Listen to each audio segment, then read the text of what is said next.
जिस हेलीकॉप्टर में सवार थे उसके साथ 2 हेलीकॉप्टर और मौजूद थे। दोनों प्रोटोकॉल हेलीकॉप्टर थे। एक प्रोटोकॉल हेलीकॉप्टर, जो प्रोटोकॉल बेशक गाड़ियां हो या हेलीकॉप्टर हो, एक प्रोटोकॉल के लिए आगे होता है और एक पीछे होता है। और जो ईरानी सदर जिसमें मौजूद थे, जिस हेलीकॉप्टर में मौजूद थे, वो बिल्कुल सेंटर पे था। ये कैसे मुमकिन हो सकता है कि जो सेंटर वाला हेलीकॉप्टर है वो क्रैश हो गया, जो पीछे और आगे है वो अपनी मंजिल पे सही सलामत पहुंच गए, उनको पता भी ना चला कि पीछे हेलीकॉप्टर क्रैश हो गया।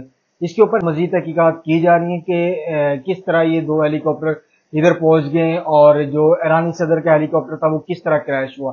22 घंटे तक जो है सर्च ऑपरेशन किया गया। 50 से ज्यादा टीमें उधर मौजूद थी, उन्होंने हिस्सा लिया इस ऑपरेशन में। और तकरीबन 22 घंटे बाद ये तस्दीक की गई, 22 घंटे बाद ये कंफर्म न्यूज चलाएगी कि ईरानी सदर और फॉरेन मिनिस्टर और उनके साथ जो जो उस हेलीकॉप्टर में मौजूद थे वो इस दुनिया फानी से रुखसत हो गए हैं।